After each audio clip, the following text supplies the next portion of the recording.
Good evening, everyone. PSY02. Welcome for to this session, and I'm happy to be part of this team to share with you all about the uh, psychology from incorporated the teaching of the Dhamma in this topic itself, how to overcome shame and guilt. Before I start, actually, this topic is quite a big topic, and shame and guilt is such a deep-rooted, what I call emotions, unpleasant emotions, most of the time.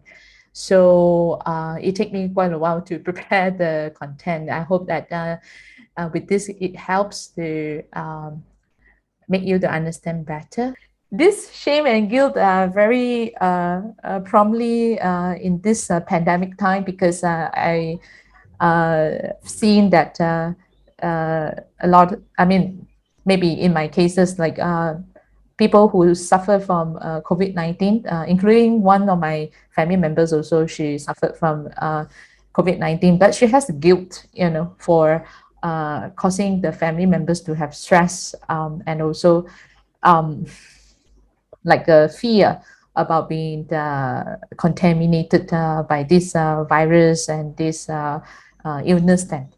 And also there is this what I call shame of like as if like telling herself or saying herself that I didn't follow the SOP, so or I didn't do good enough, or I went out to have drinks with friends, and hence like I bring danger to my family. So in this pandemic time, a lot of patients, or maybe the people who have gone through this process, like the COVID illness, or family member who have gone through this, somewhat this guilt is always like unspoken one, and after that, everyone become more careful about the following the SOP, and then wanting to reduce the harm and all that. At least this is something happened to my own family, as because I can feel the guilt from my sister-in-law, who caused the scare in the family, and she was like quite careful in everything that she do until now. Then, so I felt that this is quite relevant to our situation. If you have, or yourself or your family have, went through this scare or fear of being contracted COVID-19, maybe this will help to what I call resolve, or to help you to have an understanding on how to work on the guilt then. Yeah. Okay. So what is shame and what is guilt then? This simple idea is when people do something wrong, they have the idea of they do something wrong, and the immediate ideation is like the immediate feeling maybe is guilt, and subsequently maybe there are shame arise then. And this guilt and this shame is actually two different directions of feelings. Shame is most of the time is towards self, like I was the person who did it. Yeah. And guilt is most of the time referring to what you did to the other person then. Example of shame, like say last time I was coming from underprivileged family, so my father was a trishaw puller, and I always feel the shame in me, because like, oh, that's my father, he's a trishaw puller, something like I try to avoid, like not letting him to come to school and all that, because I associate that is my father, or he is my father. Yeah. The notion of like he belonged to me, to my, or me, or I, yeah, is about myself. Yeah. And example of guilt is like like I didn't do something at that time, or I didn't manage to go to see his last face. I should have discharged him earlier, something like that. So it's referring to this things that uh, towards the that person or that incident or that scenario that uh, he or she didn't do or did do, you know. So both of this shame and guilt has a connotations of referring to the past events. That means these are the emotions that arise when they recall about something happened in the past, or something that um, they what you call associate with in the past, or maybe in the here and now as well. Like for example, shame is more about it can be more broad for shame, like my father is me, he is a treasure puller or something like that. So um, if he's something more rich, I won't be that shameful, things like that. So there is a comparison of the ideations in the process itself. So this is to differentiate shame and guilt, and I'd like to highlight that both this shame and guilt, most of the time, uh, related to the past events, or when we dwell or recall the past event, these feelings arise then. So, and why there's guilt, why there's this shame? Yeah, because it's something we deem or we see it as wrong. Wrong is actually based on what then? Wrong is actually based on our values, like say, for example, against the social norms, against the moral standard, or against your own values then. Yeah. So say, for example, the you believe in honesty, and you practice honesty, and then sometimes, I mean, like if you lie, that create that the sense of wrong then. Yeah. So when we, I mean, every one of us done something wrong, right? Yeah, based on whatever, social norms or moral standard, on values or expectations. Things happen, yeah, that we did something wrong. But what happened to this feeling for shame and guilt is we keep dwelling and what do you call, comparing uh, and measuring ourselves according to this the values that is sometimes helpful and sometimes unhelpful then. So I like to focus on shame. um, Shame is, like I said, yeah, it's referring most of the time to the I. Yeah, I did something wrong. I shouldn't have done that. It's me.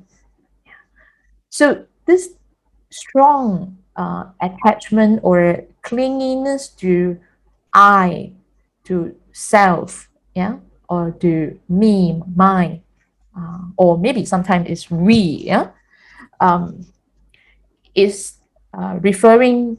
Shame is most of the time referring to the person. Yeah, they personalize, or they somewhat associate that is because of me, is or is related to me.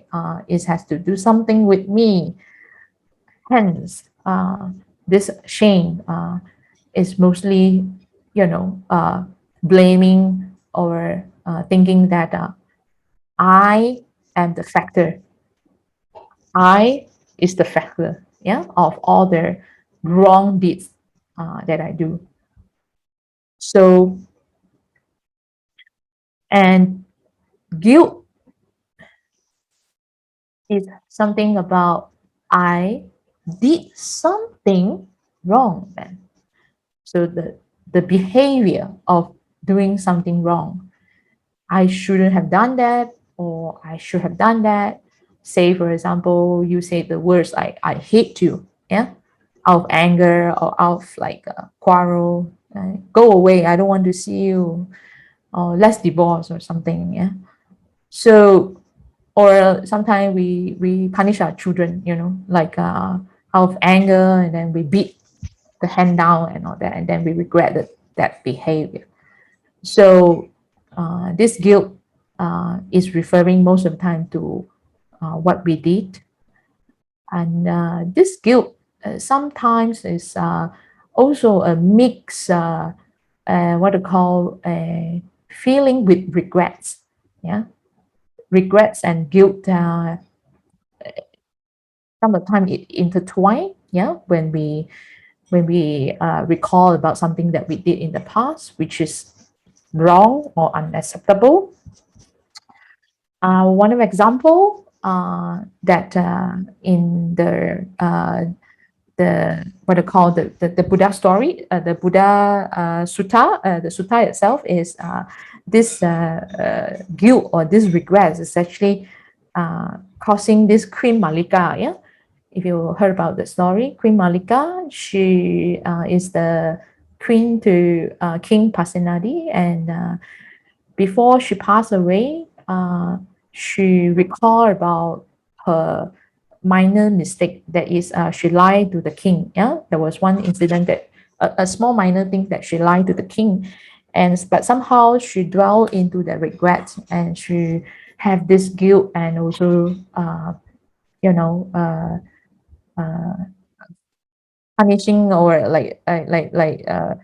telling, saying that she did something wrong, and she keep penalizing that behavior, which to the extent that she actually was reborn in the health realm, and because of that remorse, that guilt and regret, so she was having this. I mean, the last moment of her death was unwholesome mental factors. So then she was reborn in the health, and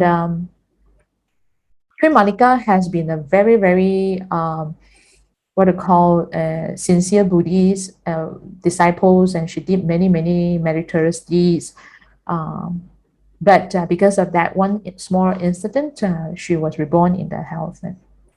And King Basanadi wanted to know where she was reborn, and he went to the Buddha and wanted to know, uh, and asked the Buddha, wanted to know where was the queen was reborn. But the Buddha couldn't lie to him, so the Buddha used supernatural power to, like make him forget about what he wanted to ask for about 7 days or 7 times. And then at the end, when Buddha know that the Queen Malika has reborn in the heaven or the better realm, and then King Pasenadi managed to ask the questions. So you see, because of that regret and guilt at the death moment, no matter how many meritorious deeds we have done, this still cause us to be reborn in the woeful realm. Then, so all this guilt and shame is unhelpful mental factors. And I like to just go into slightly deeper about this shame. What is shame about? Shame is actually what we call that the unpleasant self-conscious emotions. Most of the time it's referring to me, mine, like I said. Yeah, it's very aware about like what I did, what I do, what I say, what I did. Uh, and it consists of negative self-evaluation, uh, meaning that they will see themselves that they are not adequate, or they are not capable, they are not good as others, or not worth as others.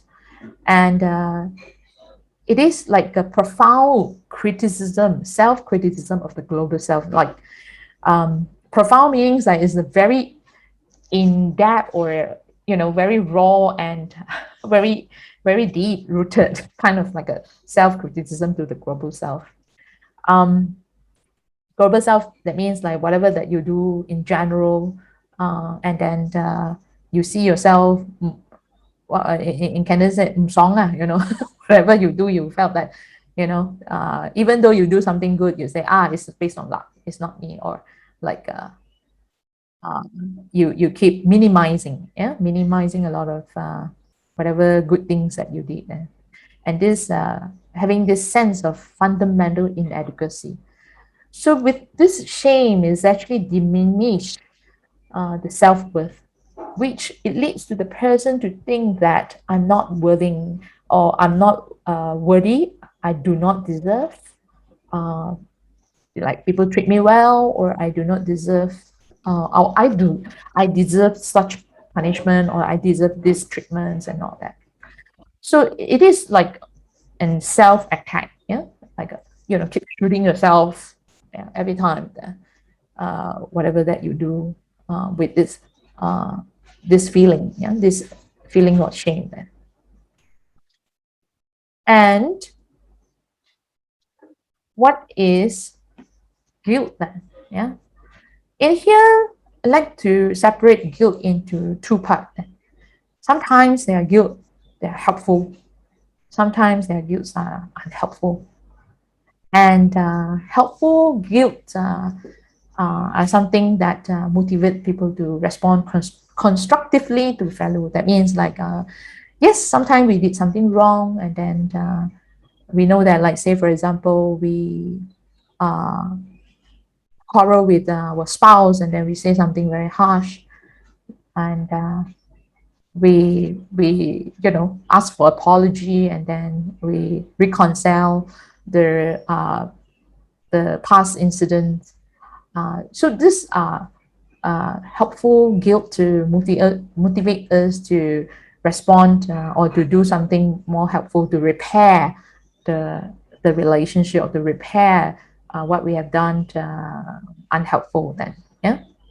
And this helpful guilt is actually based on what we know that the past behavior is wrong, based on the standard of moral behavior.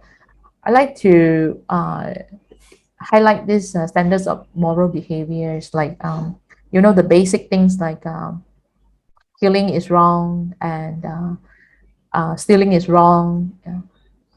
So these are what we call the standards of moral behavior, like our moral educations teachers. But there's a minor or very thin line to moral behavior to self expectation or high expectation. But later I'll talk about the unhelpful part. I'll explain a little bit. Yeah. And this helpful guilt actually help us to seek forgiveness, like I said. Yeah, you can reconcile with and repair the damage, and then it can actually motivate one to change them, and it can be resolved. Yeah, this guilt can be resolved as we repair the damage that we caused them. Versus unhelpful guilt. So unhelpful guilt is chronic self-criticism of own behavior. So you can see this criticism is very much also appear in the shame just now. Yeah,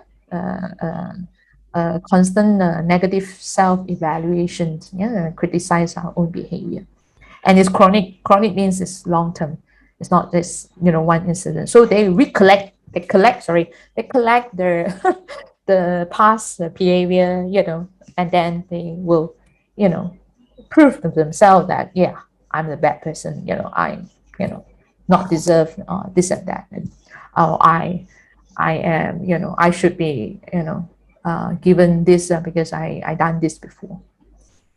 So, and they keep compare the past behavior with own high expectations. So I like to just distinguish the standards of moral behavior versus own high expectations. We know that, like killing is not good. Yeah, we all know. Yeah.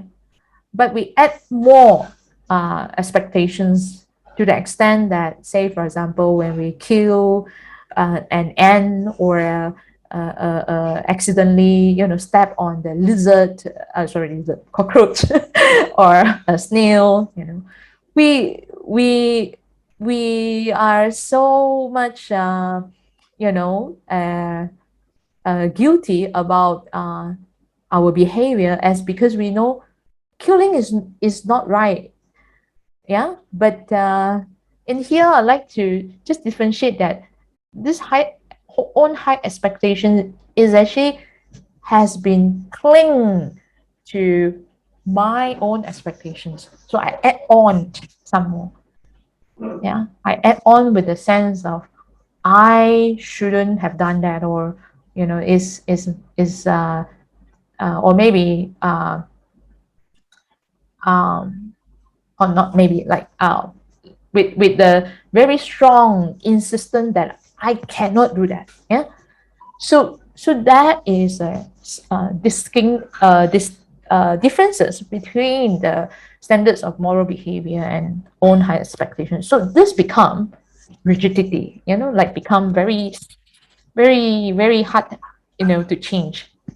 And then because of this, they emphasize more on self-punishment, yeah, rather than behavioral change. So they will say, for example, a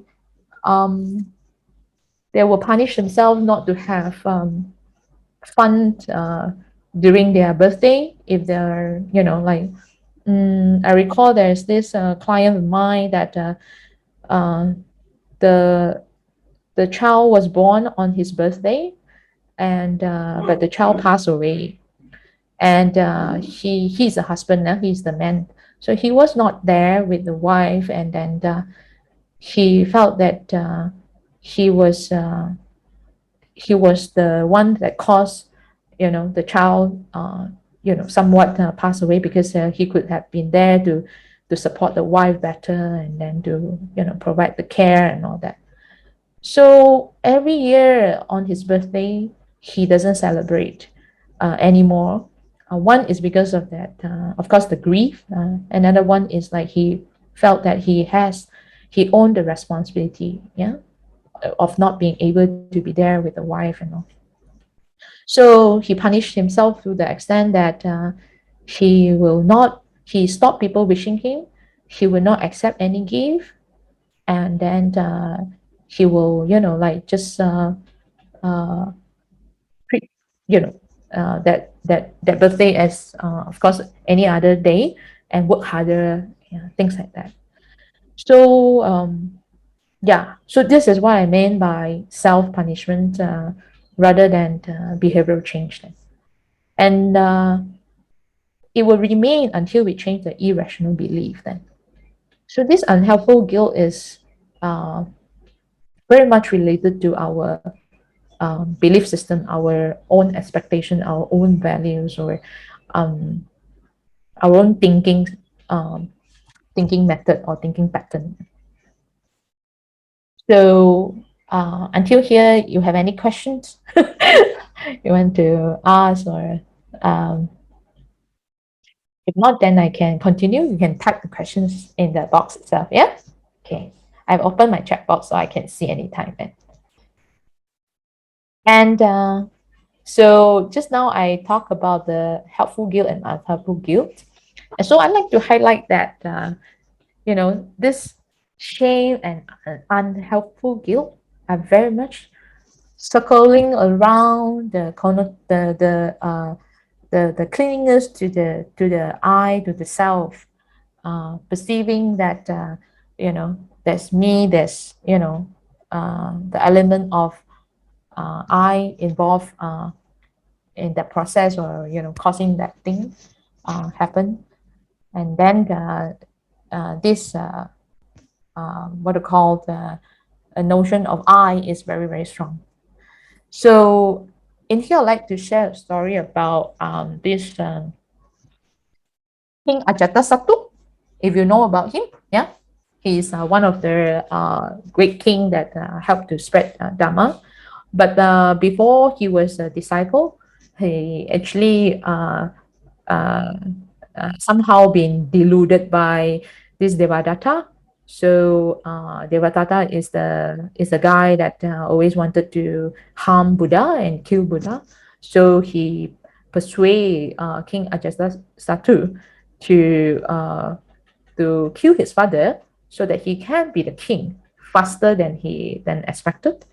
And somehow or rather, King Ajatasattu, torture his father, and at the end, the day before his father passed away, his King Ajatasattu has a newborn child on the same day, and at that moment, he felt very, very happy that he has a son, and suddenly he recalled back about his father. He wondered that if his father was also very happy when he was born, and then he wanted to ask his father how was his feeling upon his arrival into the world. And by the time he sent the servant to go and ask him, and his father already passed away.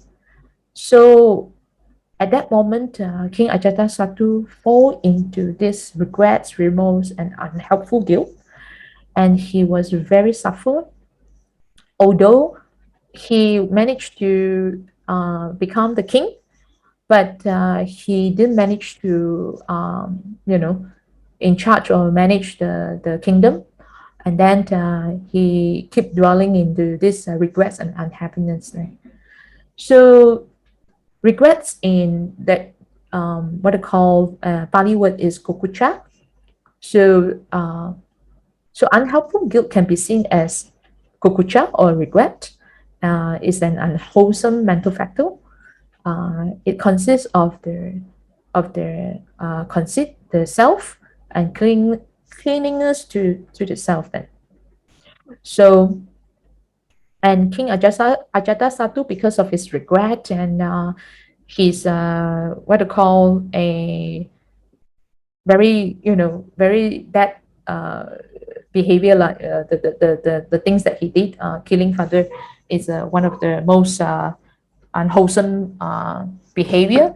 So people asked him to go and see Buddha, and then to listen to the Buddha's teaching.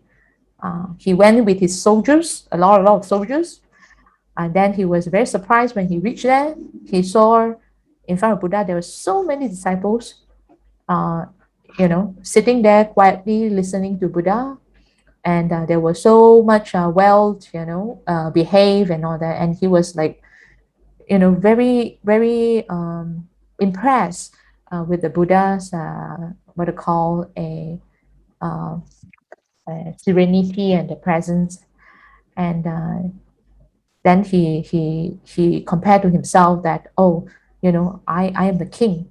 I can't even tame my soldiers to be so good, so disciplined, like the rest of the disciples here. So then he listened to the Buddha's teaching, and he was able to somewhat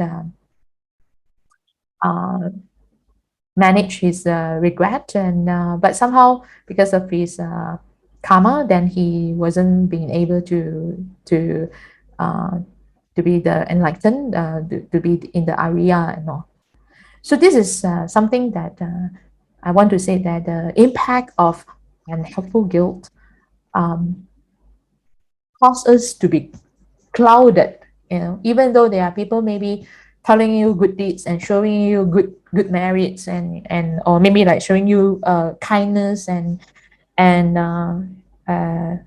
helpful behavior and all that, but because of us living in the unhelpful guilt, um, we could not somewhat receive it, and be nourished by the joy of being helped or being given the kindness and all that.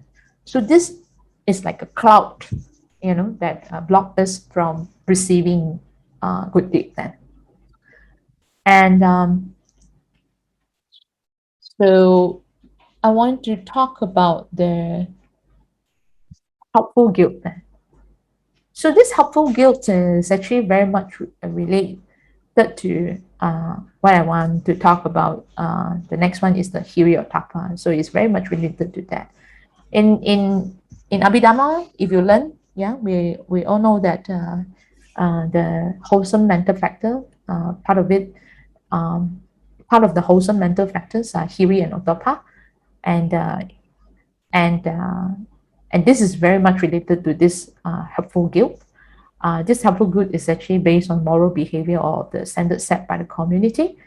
It's like a set of rules, yeah, to help us to behave and to live in a comfort in a community with safety and security sense. Then, so helpful guilt not based on I, are not based on my expectation, are not based on like the rigid uh, expectations of self and all that. Helpful guilt are based on the general understanding of this is how a community need to be ruled, uh, by the ethics or by the moral behavior and all that. Then, okay. Um, I saw a question there. I felt that maybe I can address these questions the later slightly. Let me finish this Hiri and Otapa first. What is Hiri and what is Otapa? I like this really very much. I always use this to share with my children. Like I literally tell them, like I will use a chopstick or a stick and tell them, this there is the stick here, and here you got the poop or the feces, yeah, and then here you got the charcoal and the burning end. Which one you want to hold? Then they say, I don't want to hold any one of it. So then I would tell them, yeah. So this ant with the feces is like smelly and dirty. Uh, this is the moral shame. Yeah, something that we need to feel that we shouldn't have done this. Yeah, you give us the sense of like mm, mm, dirty, or the sense of not good. Not good. Sorry, the sense of like mm, something. Okay, let me recorrect my word. The sense of like yeah, in Chinese it's called chan. Chan means like you should feel ashamed if you have done this and all that. Yeah. Um, but it's not based on my standard of behavior. Is the general standard of the community then. And then this side is like I don't want to touch it, because if I touch it, I will get my hand burned. Yeah, so this is like worry about the consequences. Yeah, the consequences if you did something, and then you get yourself maybe hurt, or offend others, or causing pain to others and self at the same time. So this Hiri and Otapa is been described as the guardians of the world. Why? When human don't have this Hiri and Otapa, then the world system, the world order will be in a mess. And we can already see that, yeah, there are some instances around maybe certain country and all that openly. I'm talking about perhaps like this Afghanistan recently and all that. Yeah, they openly kill people in the public and all that. So there's so much of fear and trauma in the country. Then uh, it is more than just like a social expectation. Is more than that. It's very stringent. The social, not the social, the expectation of uh, that Taliban government now is taking over. So this Hiri and Otapa is very important to safeguard the order of the world. And so this Hiri, if we were to look it into slightly detail, yeah, is referring to the self-respect. Yeah, is again, the knowing that I need to behave and all that. Both Hiri and Otapa are slightly, or maybe a lot of difference from shame and guilt, because they are not about dwelling in the past. They are about forward looking. That means they know that if I done this, I will, make myself ugly or make myself ashamed and all that.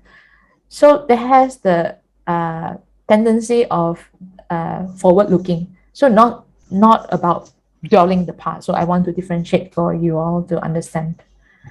So the autopart is the fear of wrongdoing. So that means that they know that the killing is wrong. Yeah, so they will have this fear when they want to kill. They have this fear arise, then.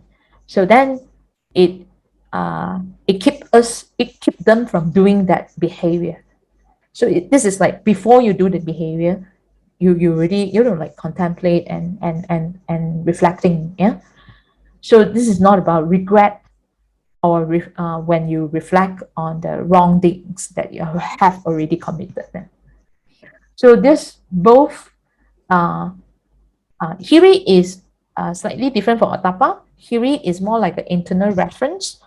Like we refer like, oh, I will make myself ashamed, or I will make my family ashamed, or maybe, something like that. So it's internal reference. And then external reference is like, Otapa is the external orientations. External orientation, like you're thinking for the rest, and or for what if I do this, what will happen, to him, and then what will happen to the situations and all that. Yeah. So in Chinese, it's called Chan and Kui. The English translations for Hiri and Otapa is moral shame and moral dread. Sometimes it is said as fear as well. I mean, like fear is more so much about fear of wrongdoing, not so much about like, you do something and then you keep worrying and fearful and all that. Yeah. Okay. So I see these questions. Yeah. What keep this unhelpful guilt and shame in client despite it brings up so much suffering? Yeah.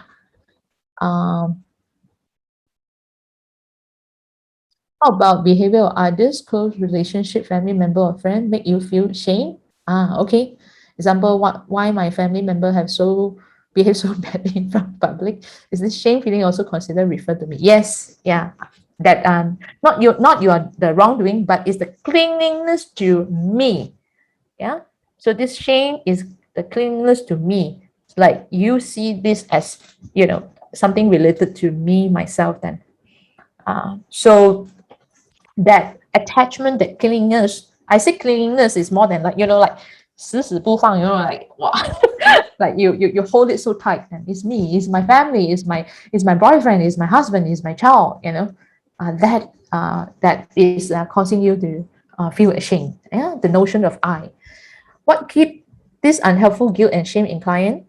Despite okay, what keep this, as I again mentioned, is the notion of the I, and then again, it has the comparison of me and others, either the superiority comparison, like I'm better than others, or the inferiority comparison, like I'm worse than others, or the equivalent comparison, like I'm as bad as others. Then, so this is actually the ego, the self. Yeah. Uh, in Bali, I know in Chinese it's called 我慢. Yeah. So in Bali, anyone know the Bali word? Is it mana uh, or yeah? I'm not very familiar with that Bali term itself. Yeah. So anyone can help me to just type it out there. Yeah. So yeah, mana, atta, okay, yes. So yes, is that that sense of I in the process.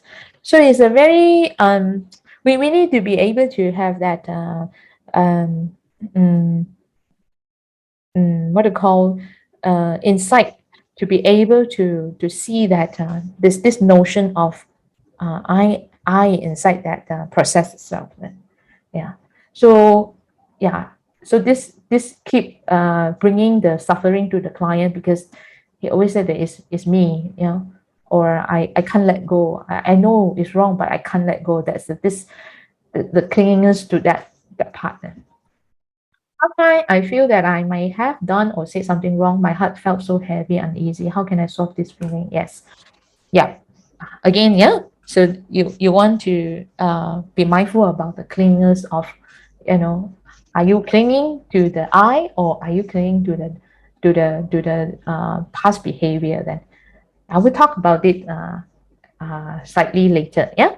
Okay. Let me go forward first. A little bit more detail looking at this Hiri or Tapa in terms of the function, the outputs, and the inputs.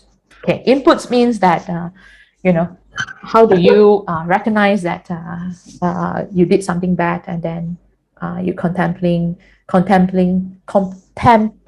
doing something harmful. Like Okay, let me go for the functions first. Yeah, the function of Hiri and Otapa is, as you can see there. Yeah, Otapa is to repair damage one has caused, and is discourage harmful behavior. So with this practice of Otapa, we learn to reconcile, we learn to apologize, we learn to repair the damage. Yeah, and then whenever we know that there's this intention or wanting to do the harmful behavior, like we want to speak that word, then Otapa will withhold you for a while. That, oh, don't say, like this, causing the harmful ness to the others, the harm for the others. Then, so the output of this Otapa is that we want to repair. Yeah, we want to yeah, we want to close, we want to yeah, I think repair is the better word itself. Yeah, uh, to to to to seal that harm or the injury that we have caused, and then it deter harmful behavior. It helps us to to be further away from this harmful behavior. And how can we do that? We can recognize that we have did that bad thing, and then when we want to do that something harmful, we need to contemplate further. Do we want to do that? Do we want to do that? Or do I want to do that? Something like that. Yeah. So it's that we need to contemplate furthermore. Yeah. So for Hiri is to help us to, the function is to help us to restore the reputations, to discourage moral and social violations. So it's like about their own sense of me, or not, sorry, not sense of me, sorry, is the like the reputation is not just about me, but it's about being a person, or maybe being a part of this family. Yeah. So and then it's discourage moral and social violation. So it actually withdraw us to avoid. So we will try to avoid or withdraw from doing that behavior, and then deter moral and social violations. Social violations, like scolding people in the public, or humiliating others in front of others and all that. Yeah. And input is like recognition that I did that bad thing, and contemplating being the source of something harmful. So it's like you recognize that you did that before, so it's like you about yourself. So, and you representing perhaps the family, or the parents, or the school and all that. So we want to be able to contemplate. Yeah, when we do this, do we also cause the damage to the people behind us, to the system, things like that. So these are the functions, outputs, and inputs of the Hiri and Otapa. Then, yeah. Okay.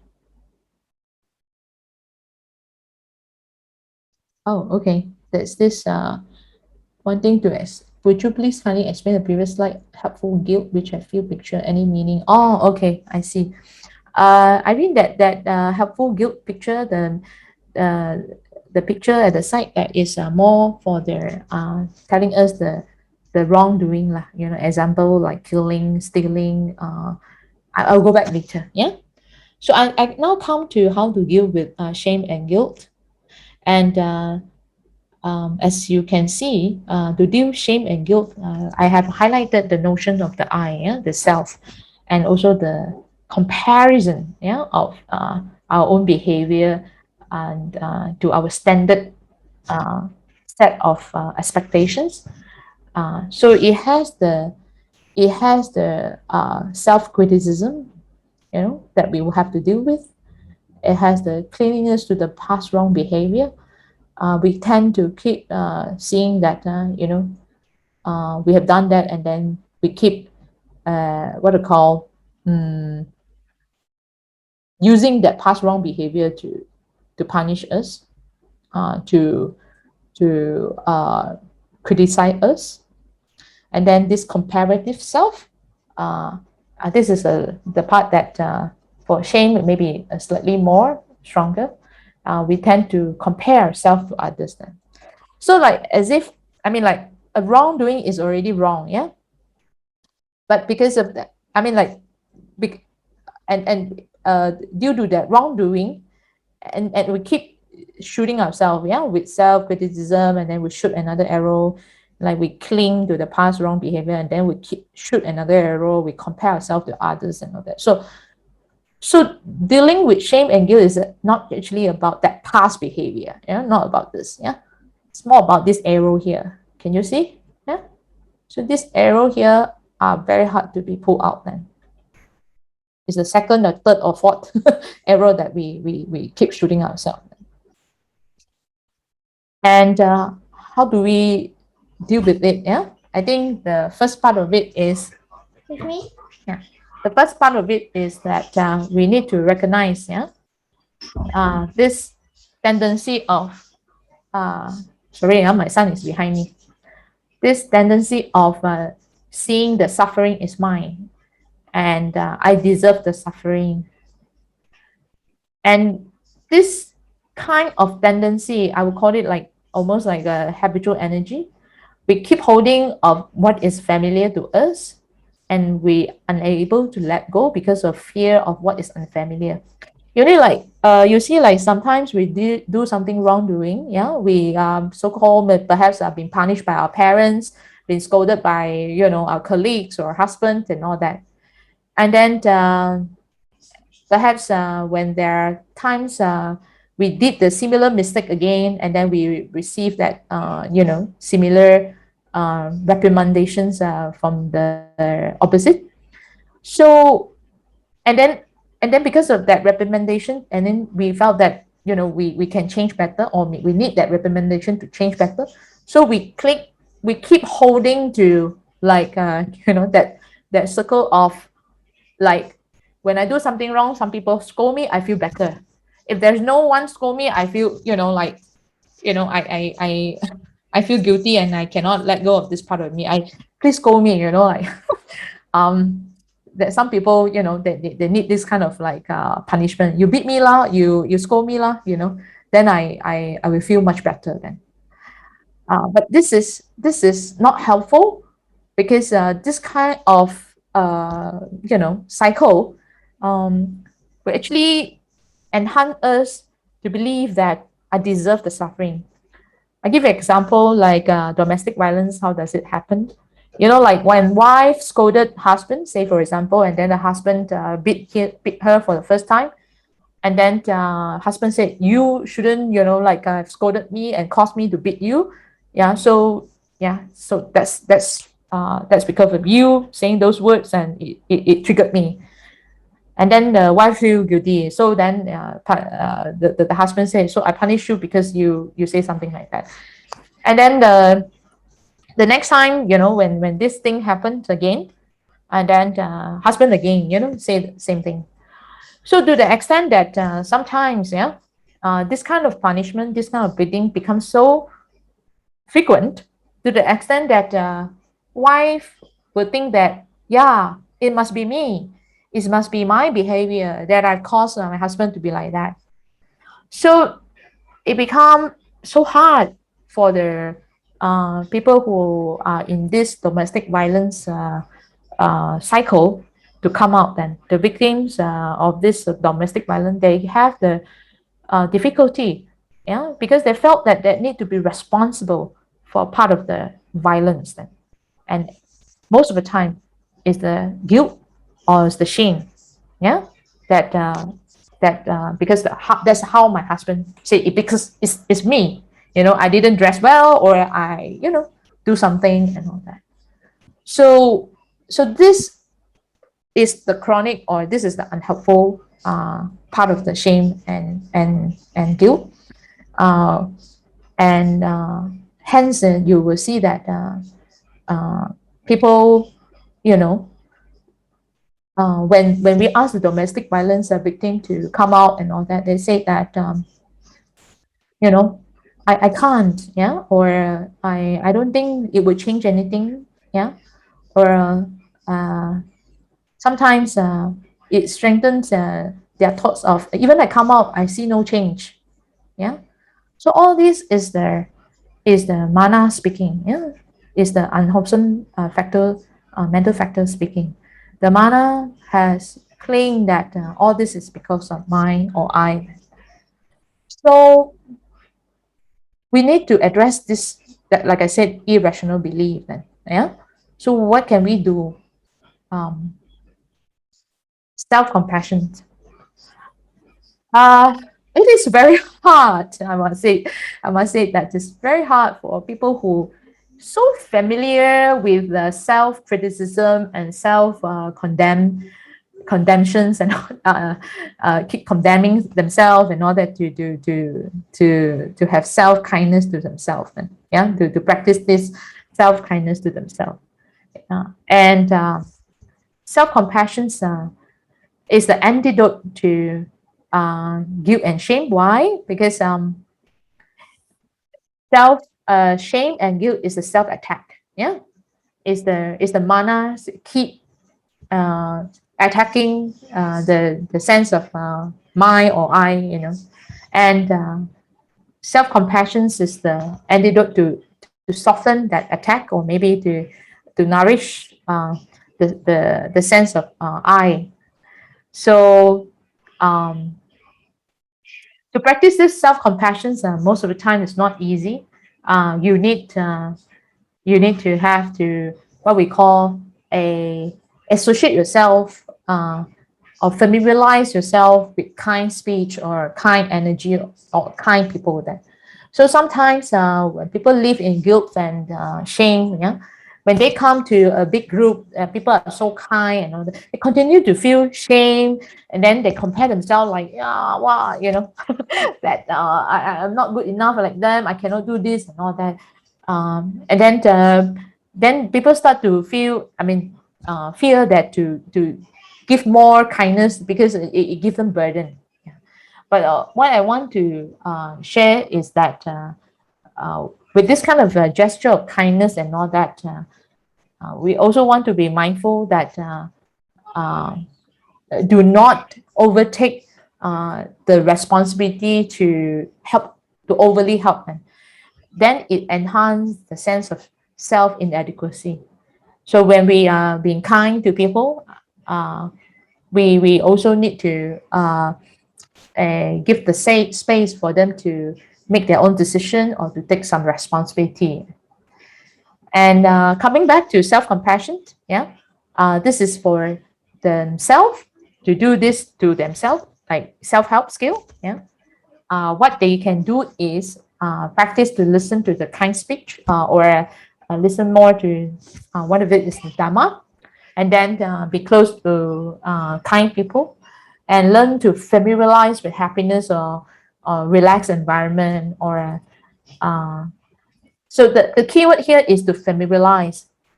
You see, sometimes when people are living in the chronic guilt, or long time, they're not familiar with what is called happiness, or like you know they can't feel happy, even though they will smile. Then after that, they very quickly, they go back. I have client like this, yeah. And when I notice that smile, I would say, oh, your smile are really good, like beautiful then. Thank you. So you can acknowledge to help the person to be aware. But being in that person's shoe, uh, what we can do is like for yourself, uh, try to keep familiarized with this is called happiness. This is not called what we call a like um, like extra gift. This is not called like something special or something lucky. Yeah. So um, so familiarization with certain things that we are not familiar is, especially with the positive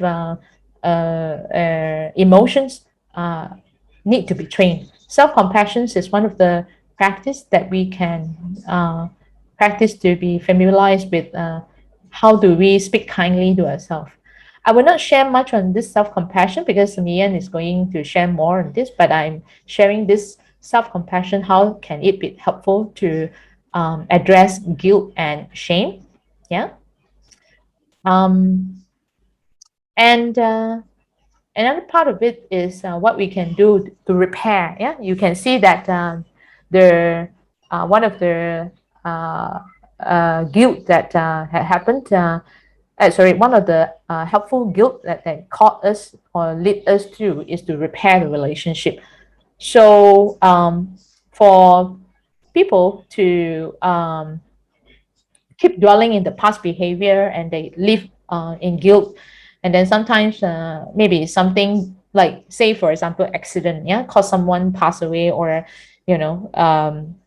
having a disability and all that. So the incidents is done. It cannot be reversible then. But we keep having that guilt that we have do something recklessly and then cause that behavior, it caused that incident then. So beginning anew is another practice for yourself, uh, that to begin anew with what? Begin anew with the inner self, the injured, or the other way we call it the inner child, yeah, the injured inner child then. So this inner child most of the time is very much feel hurt every time when the self-criticism came and all that. It's very much feeling hurt. And what we can do here is that we can learn how to begin anew with ourselves, with the inner child. So sometimes I practice to do this with myself as well. Yeah. um, to learn to acknowledge and to appreciate um, the good qualities in myself and be grateful about certain things that I've done helpful. Um, you can done through writing, or you can done through self-talk, with a mirror in front of you if you want to. um, so I find it this is especially very important when I find myself keep dwelling in certain thing that I couldn't let go, or certain behavior that I've done, yeah, not helpful. um, and then I apologize for any suffering that I've caused myself. Say for example, I've caused myself to feel um, you know easily, or maybe cannot sleep well, and keep thinking and having these frustrations. Yeah. So this is what you can practice to apologize and to articulate the suffering or the hurt you have experienced. And as for this part itself, sometimes when we done I mean, like in the past, if we've done certain wrong behavior, we are also part of the victim. We are also part of the what I call um, person who are being injured. Then, so if we can allow ourselves to have the lens to see that we are also, having the suffering of been hurt through the process itself, we can express that to ourselves, and helping us to know that uh, this is something um, this is something that we have done within our best at that time. Yeah. Um, Despite there are still something wrong that we have caused them. Yeah. And at the end is to ask for support to transform your suffering. Ask for support. Sometimes you can ask your inner child, please come with me. Please practice with me. If there is a voice, a very strong voice of blaming myself and criticizing myself, please come and practice with me and come back to my breathing and touch myself and breathe slowly and take care of my body. So you can ask your inner child to come and work with you, yeah, to transform the suffering together. As I'm saying this to apply beginning anew to yourself, this can be applied to the person that you want to reconcile with. If the person is not there, maybe you want to do it like the person passed away. Yeah? You can do it through um, inviting the person to come or visualizing the person to come, and then uh, writing down the words that you want the person to know and then read it out. um, of course, if you can have a witness, that means like another person to hold the space for you. Yeah, that will be very helpful for you to perhaps manage to process the whole thing that you have said. um, yeah. So this is what therapists do. Sometimes we provide this space to let our client to beginning anew with their past uh, people that they or past wrongdoing to the certain people, that we can invite them to come together and then to express this out loud. And I find it very healing. I myself did that. Yeah, I find it very healing to the extent that um, in Chinese word it say 放过自己. Huh?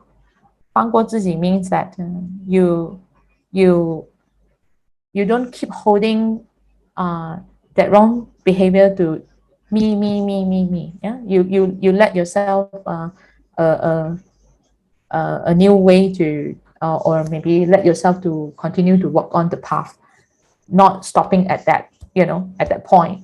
Keep going back to that point. Yeah, to punish yourself then. Okay. um Let me finish this before I move to the questions. And the last part of it, I like to recommend this moment-to-moment practice. Sally Susila has a book she wrote on this moment-to-moment practice. And she put this radical word itself. It is a very practical and helpful way to help us to deal with the unpleasant feeling. And I like to especially highlight the D, yeah, depersonalized. You can see the depersonalized is very, very important for people to deal with guilt and shame, like I said, because they keep personalized and keep clinging. Yeah, that is, me, and then they compare themselves to the others and compare themselves the past behavior and with their other people behavior and all that. So I'd like to highlight this depersonalized practice. In There's this RAIN practice, yeah, in a shorter form of practice to deal with emotion. RAIN, if you have heard about that, RAIN is recognize, and then acceptance, and then I is investigation, if I'm not mistaken, and then N is non-identifications. Yeah, non-identifications is the depersonalized. Yeah, that means you don't identify it with like uh,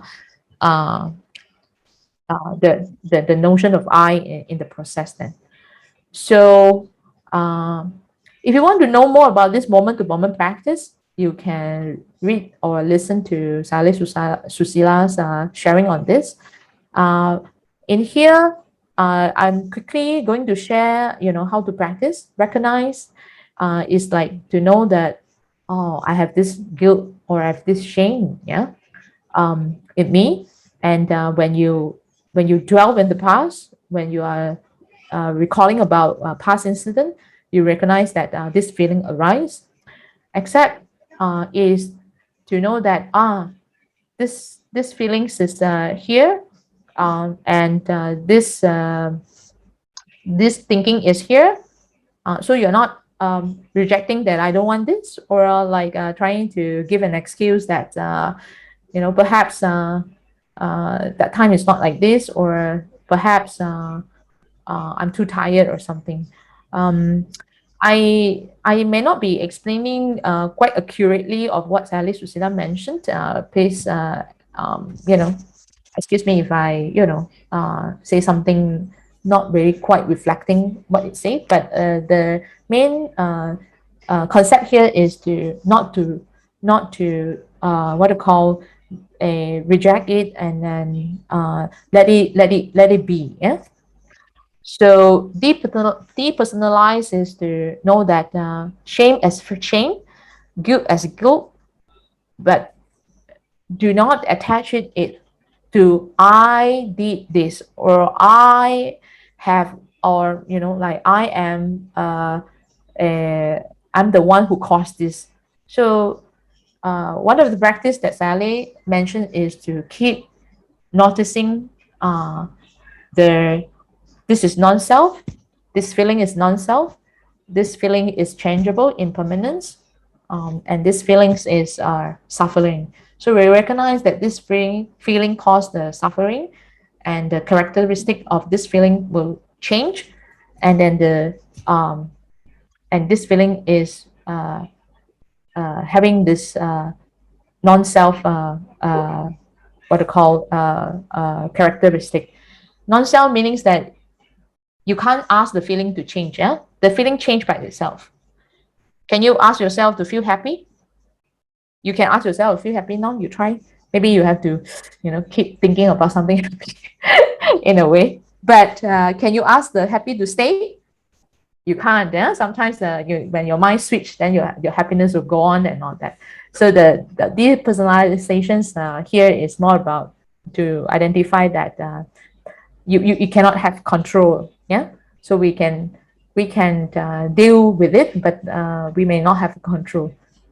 So investigate, the next one is to understand that, to go to look into this guilt and shame. Yeah, if you are able uh, to recognize the attachment, the clinginess, keep holding to that, the tightness of how much you put into holding this idea. It's not about the idea. The idea is idea, but the clinging to the idea. Yeah. um that will be very helpful, that you can recognize that clinginess, and then subsequently you can contemplate the impermanence. So when we recognize that the guilt come, and then maybe we also aware about the cleanliness of that feeling, of that thinking, then the next is to contemplate impermanence. That means we need to really pay attention to this feeling, and then note, impermanence until their guilt has subsided.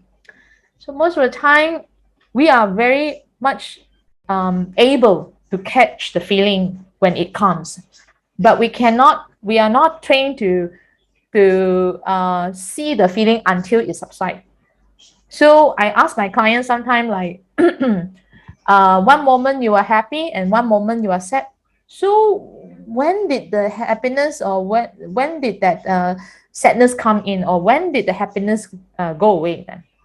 So they, uh, they have to keep thinking, uh, deeply about how does it happen actually. What did I say, or what at that moment, I do something like that. So it's the if you are able to follow your feeling until it subsides, not follow, sorry, if you are able to pay to be aware and just be mindful about this is presence until it subsides, then it will be very helpful to know that it can go away, so feelings can change then, and then to allow the process to happen, and then at the end to let go.